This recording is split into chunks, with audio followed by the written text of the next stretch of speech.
नमस्कार दोस्तों। हर हर महादेव। ओम नमः शिवाय। श्री शिवाय नमस्तुभ्यम।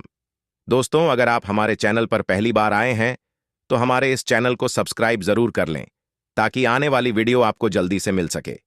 दोस्तों, जैसा कि आज है मंगलवार और आज पड़ रही है पहली नवरात्रि, चैत्र नवरात्रि 9 अप्रैल यानी आज से शुरू हो रहे हैं और इनका समापन 17 अप्रैल रामनवमी के दिन पर होगा। इस बार पूरे 9 दिन के नवरात्रि हैं। नवरात्रि में मां दुर्गा के नवस्वरूपों की आराधना और उपासना की जाती है। चैत्र नवरात्रि के साथ ही नव वर्ष की शुरुआत भी होती है। दोस्तों, आज हमने इस वीडियो में गुरुजी द्वारा बताए गए कुछ देवतुल्य वृक्ष के बारे में बताया, जिसे छूने मात्र से आपकी सभी तरह की समस्या जड़ से खत्म हो जाएगी। इस वीडियो को ध्यान से देखें, पूरा सुने, आधा अधूरा सुनने से कोई लाभ नहीं होगा। चलो चलते हैं, सुनते हैं। हे दुर्गा माता, आपसे हाथ जोड़कर निवेदन है कि आपके इस वीडियो को जो भी लाइक और चैनल को सब्सक्राइब करे उसके जीवन में कभी दुख दर्द मत आने देना। दोस्तों, हमारे हिंदू धर्म में देवी माता रानी के अनेक स्वरूप कहे गए हैं, जिसमें वृक्षों को भीमा देवी के स्वरूप कहा जाता है। तो आज मैं आप लोगों को ऐसे वृक्षों के बारे में बताऊंगा जिनको नवरात्रि में छूना बेहद शुभकारी बताया गया है। नवरात्रि में इनको छूने से शत्रु दोष, कर्ज दोष, गरीबी दोष सब समाप्त होते। नवरात्रि के पावन पर्व चल रहे हैं। नवरात्रि के पावन पर्व में कुछ ऐसे वृक्ष है जो कि देव वृक्ष कहे गए, देवी वृक्ष कहे गए हैं। ये देवी के स्वरूप होते हैं, माता काली के स्वरूप होते हैं। और हमारे धर्म में पेड़ पौधे को देवी देवता मान करके हम इनकी पूजा करते हैं और हमें पूजा भी जरूर करनी चाहिए। विज्ञान भी कहता है पेड़ पौधे मनुष्यों को फ्री में प्राण वायु प्रदान करते हैं और पेड़ पौधे हमें ऑक्सीजन देते हैं और हमारे जो कार्बन डाइऑक्साइड होता है उसे ग्रहण करके सभी प्रकार के जितने भी नकारात्मक चीजें होती हैं उसे अपने अंदर में स्वयं सोख लेता है और हमें ताज प्रदान करते हैं। तो पेड़ पौधे स्वयं तेज धूप में तपते हैं लेकिन मनुष्य को शीतल छाया प्रदान करते हैं। तो नवरात्रि के समय में कुछ ऐसे पेड़ पौधे हमारे धर्म शास्त्र में कहे गए हैं जिनको छूने मात्र से व्यक्ति के बंद किस्मत के ताले खुल जाते हैं, व्यक्ति का सौभाग्य चमक जाता है। हमारे शास्त्रों में पेड़ पौधों को बहुत ही गुणकारी कहा जाता है क्योंकि इनमें साक्षात देवता होते हैं। अनेक बीमारी का उपचार पेड़ पौधों में ही छुपा है, जड़ी बूटी में ही छुपा है। और भगवान श्री कृष्ण ने गीता में स्वयं कहा है कि वृक्षों में मैं पीपल का वृक्ष हूं। पीपल के वृक्ष को वृक्षों का राजा कहा जाता है। इसीलिए कृष्ण भगवान ने कहा पत्ता पत्ता मैं ही हूं, क्योंकि पीपल वृक्ष की जो आयु होती है सबसे ज्यादा होती है, सबसे अत्यधिक होती है। पीपल वृक्ष सर्वशक्तिमान होता है, पूजा पाठ में अत्यधिक इसका महत्व होता है। दोस्तों, इसीलिए भगवान श्री कृष्ण ने गीता में स्वयं कहा है कि मैं वृक्षों में पीपल का वृक्ष हूं। तो चलिए आज मैं आप लोगों को नवरात्रि के समय में छुए जाने वाले वृक्ष के बारे में बताऊंगा। तो जय माता दी अवश्य लिख दीजिए कमेंट में। दोस्तों, हमारे धर्मशास्त्र में अनेक ऐसे वृक्ष हैं जो कल्याणकारी होते हैं, मंगलकारी होते हैं। अगर इस वृक्ष को छू लेते हैं तो आपकी सभी प्रकार की परेशानी है, सभी प्रकार के कष्ट है, ये सब समाप्त हो जाते हैं। खास करके नवरात्रि के समय में इसका असर कई लाख गुना होता है। नवरात्रि के समय को शक्ति का पर्व कहा जाता है। शक्ति पर्व क्यों कहा जाता है? क्योंकि इस समय अचेत जो वस्तु होती है वो भी चेतना युक्त हो जाती है। अर्थात इस समय जो शक्ति हमारे धरती लोक में आ जाती है, नौ दुर्गा को क्या बोल सकते हैं? हम शक्ति बोल सकते हैं। तो माता रानी इस धरा पर आती है, इस पृथ्वी लोक पर आती है। तो जितने भी पेड़ पौधे हैं, जीव जंतु है, चल अचल सभी प्रकार के जो वस्तु है, ये सब में प्राण जाते हैं ना, सब में शक्ति निहित हो जाती है, जागृत हो जाती है। तो इस समय कोई भी पेड़ पौधे को जा करके छू ले, खास करके देवी स्वरूप कहे गए जो पेड़ पौधे होते हैं, जा करके आप इसे छू करके आते हैं तो आपके जीवन की परेशानी है, दुख है, तकलीफ है, कष्ट है, रोग है, बीमारी है, कलह है, जीवन में चल रही बहुत बड़ी समस्या है, सब समस्या समाप्त हो जाती है। काल सर्प दोष, मंगल दोष, शनि दोष, राहु दोष तत्काल अपना असर दिखाती है और सब दोष खत्म हो जाते हैं। दोस्तों, आज मैं आप लोगों को 3 पौधों के बारे में बताऊंगा और ये तीनों पौधे देव वृक्ष कहे जाते हैं। वीडियो को ध्यान से देखना। अगर आज की वीडियो मिस कर दी तो फिर सारी जिंदगी आपको पछताना पड़ेगा, क्योंकि नवरात्रि ही एक ऐसा पर्व होता है, एक ऐसा समय होता है, केवल 9 दिनों के भीतर में आपको लंबी पूजा पाठ करने की जरूरत नहीं पड़ती। केवल 9 दिनों के भीतर में ही आप अपनी समस्या को, आप अपनी गरीबी को स्वयं अपनी आंखों से समाप्त होते हुए देख सकते हैं। मैं जिस वृक्ष के बारे में बता रहा हूं, ये सारे वृक्ष आपको अपने घरों के आसपास में बहुत ही आसानी से मिल जाएंगे। दोस्तों, वीडियो में आगे बढ़ने से पहले, जानकारी बताने से पहले, अभी तक कमेंट बॉक्स में जय माता दी नहीं लिखे हैं तो जय माता दी जरूर लिखना। जब आप हमारे कमेंट बॉक्स में जय माता दी लिखते हैं तो हमें काफी हर्ष होता है, काफी उल्लास होता है। आप हमारी वीडियो को लाइक करते हैं तो हमारा मनोबल बढ़ता है और आप सभी लोगों के लिए इस प्रकार ज्ञान भरी जो अच्छी अच्छी जानकारी होती है, आप सभी लोगों के लिए लेकर के आते हैं। तो अगर आप इस प्रकार की जानकारी में इंटरेस्ट रखते हैं तो आप हमारे चैनल को सब्सक्राइब कर हमारा सपोर्ट जरूर करें। दोस्तों, मेरे जो उपाय होते हैं आप लोगों को मैं सरल से सरल आसान उपाय बताता हूं, जो भी हमारे गुरुदेव ने हमें सिखाया है। जो उपाय बहुत ही सरल होते हैं, बहुत ही आसान होते हैं और यह राम बाण की तरह काम करते हैं। जिस प्रकार प्रभु राम के जो बाण होते हैं छुंग होते हैं, उसी प्रकार मेरे वीडियो में बताए गए जो उपाय होते हैं अचूक होते हैं, कभी भी प्रभाव ही नहीं होते हैं। तो वीडियो को ध्यान से देखना। कौन से ऐसे 3 वृक्ष है जिसे हमें छू करके नवरात्रि के समय में जरूर आना चाहिए। एक खास बात सभी दर्शकों को बताना चाहूंगा, नवरात्रि के समय में जितना ज्यादा हो सके देव वृक्ष की पूजा जरूर करना। दोस्तों, देव वृक्ष में कई प्रकार के वृक्ष होते हैं। चलिए मैं आप लोगों को बताना चाहूंगा कौन से वृक्ष को छूने से हमारी गरीबी मिटती है। पहला जो वृक्ष है बेल का वृक्ष। जो बेल का वृक्ष है, यह वृक्ष माता पार्वती के पसीने से उत्पन्न हुआ है। स्कंद पुराण के अनुसार जो माता पार्वती हैं, यह देवी स्वरूप कही गई है, अर्थात ये नवदुर्गा के स्वरूप कही गई है। तो स्कंद पुराण की कथा में कहा गया है जो बेल का वृक्ष है माता पार्वती के पसीने से उत्पन्न हुआ है। इसकी डाली में पार्वती, जड़ में ब्रह्म, तने में विष्णु एवं समस्त जो हिस्से हैं उसमें भगवान शंकर जी बसते हैं। संध्या काल में शिव मंदिर के समीप या नौ दुर्गा मंदिर के समीप जो बेल के वृक्ष हैं, इसके नीचे में घी का दीपक जलाने से व्यक्ति धनवान, गुणवान एवं पराक्रमी बनता है। व्यक्ति के सभी प्रकार के मनोरथ की पूर्ति होती है।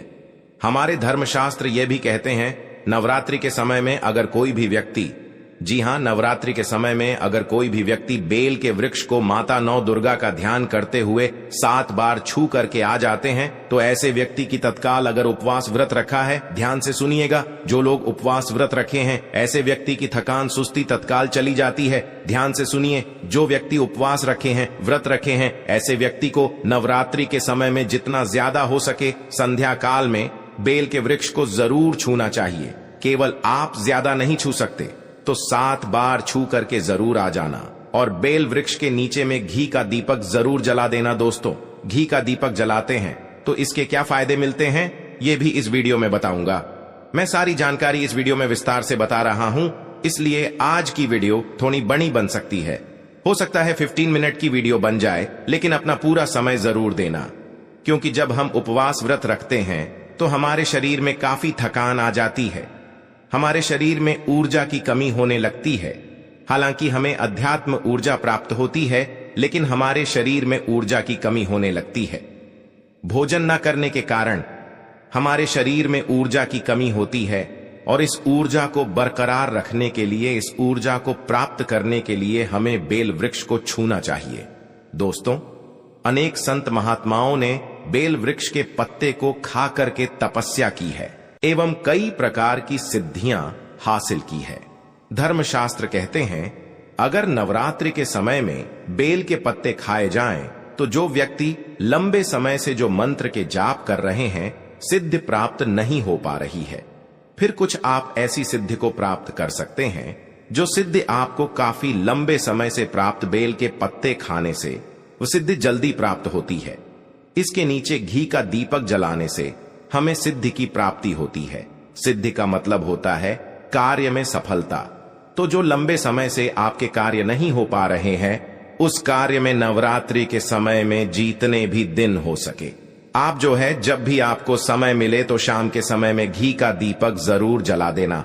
और अगर कोई भी व्यक्ति नवरात्रि के समय में ध्यान से सुनिए, अगर कोई भी व्यक्ति नवरात्रि के समय में अगर बेल वृक्ष की जड़ में दूध चढ़ाते हैं वो सभी प्रकार के व्याधि दूर होती है। अगर सिंदूर युक्त गंगा जल चढ़ाते हैं तो व्यक्ति की गरीबी मिट्टी है। अगर तेल चढ़ाते हैं बेल वृक्ष के जड़ में तो सौभाग्य की प्राप्ति होती है।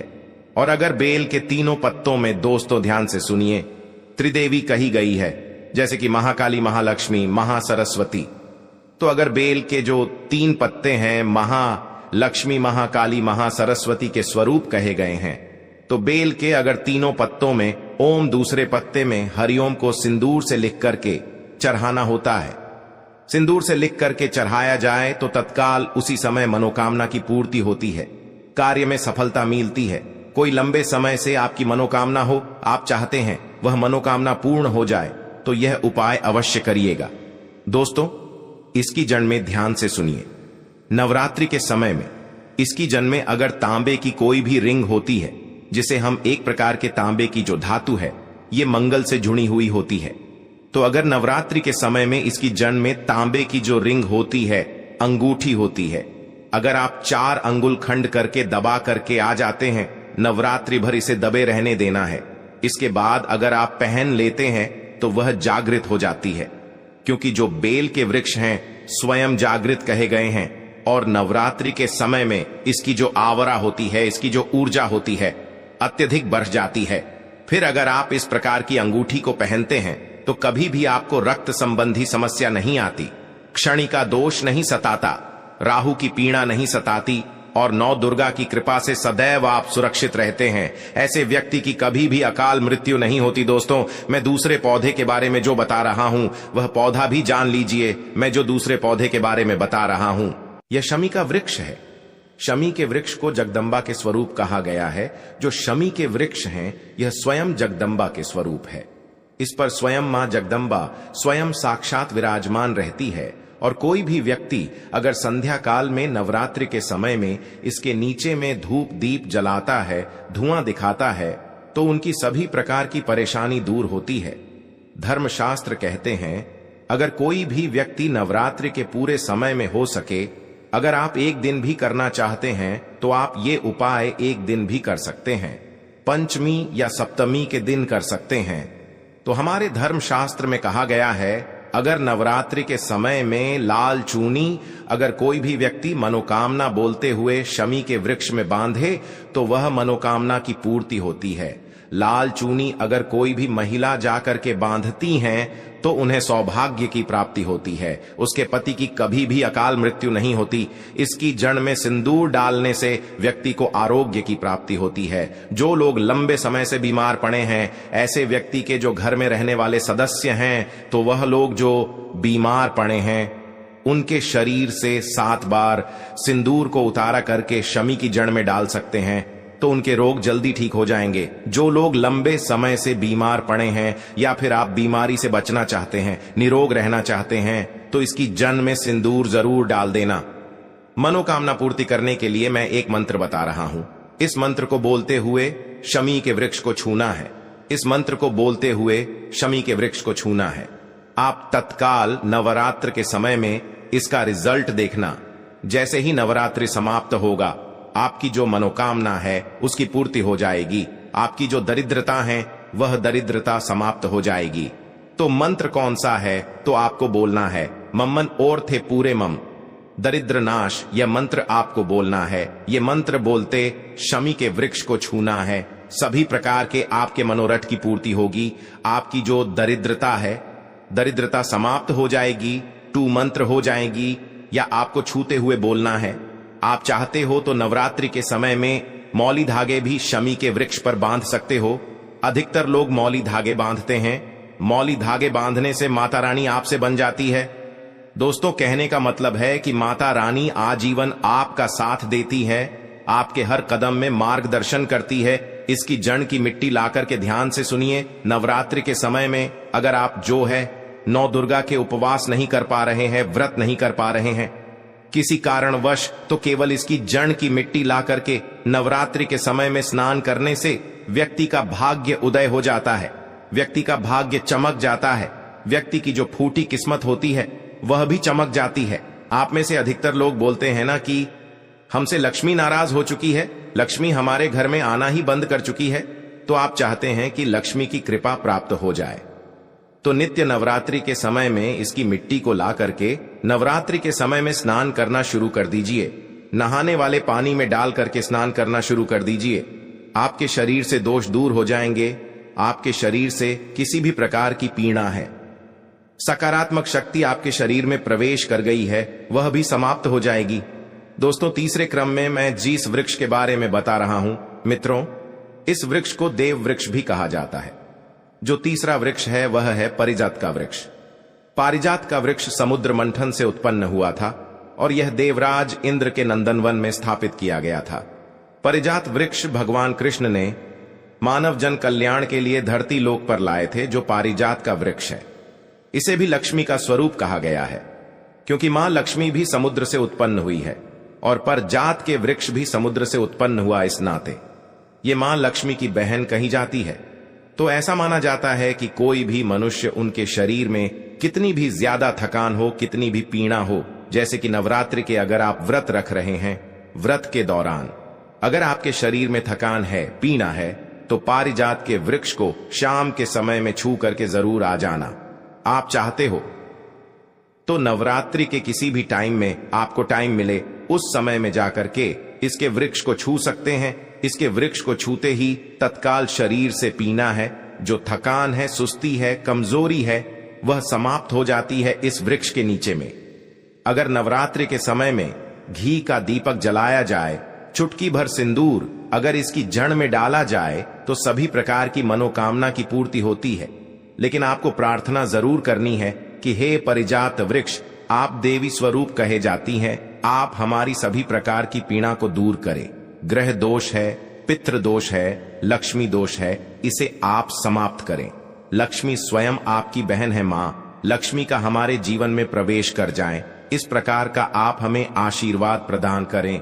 इस प्रकार से आप इनसे जो है मनोकामना बोल सकते हैं, मनोरथ बोल सकते हैं। यह लक्ष्मी की बहन कही गई है, क्योंकि समुद्र मंथन से यह उत्पन्न हुआ है। तो अगर आप भी जल्द धनवान बनना चाहते हैं, आपके जीवन में कोई कामना है, कोई कामना अधूरी रह गई है, तो हमने 3 वृक्ष के बारे में बताया है। इन 3 वृक्ष को नवरात्रि के समय में छूना शुरू कर सकते हैं। और अगर कोई व्यक्ति यह तीनों वृक्ष को छू लेते हैं, ध्यान से सुनिए, अगर तीनों वृक्ष को छू लेते हैं तो ऐसे व्यक्ति के कार्य सफल होने से, ऐसे व्यक्ति की मनोकामना पूर्ण होने से दुनिया की कोई भी शक्ति नहीं रोक पाएंगे। मनोकामना पूर्ति करने के लिए, कार्य में प्रगति प्राप्त करने के लिए, अपनी किस्मत को चमकाने के लिए, सोए हुए भाग्य को जागृत करने के लिए नवरात्रि में ये उपाय जरूर करिएगा दोस्तों। यह उपाय सोने पर सुहागा होगा या आपकी जिंदगी को संवार देंगे, आपकी जिंदगी में चल रही परेशानी को दूर कर देंगे। तो यह जानकारी कैसी लगी हमें कमेंट सेक्शन में जरूर बताना, और इस जानकारी को अपने तक सीमित मत रखना। इस जानकारी को आगे जरूर शेयर करना, क्योंकि ज्ञान बांटने से ज्ञान बढ़ता है। हो सकता है आप इस वीडियो को शेयर आगे करेंगे तो कोई व्यक्ति नवरात्रि के समय में थकान महसूस करते हैं, पीड़ा महसूस करते हैं, नवरात्रि के समय उनको होती है, किसी भी प्रकार के कष्ट होते हैं, तो इन वृक्षों को छू करके सारे कष्टों से छुटकारा पा सकते हैं। तो समाज कल्याण हेतु इस वीडियो को आगे जरूर शेयर करना।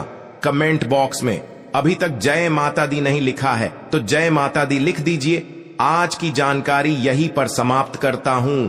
ओम नमः शिवाय, जय माता दी।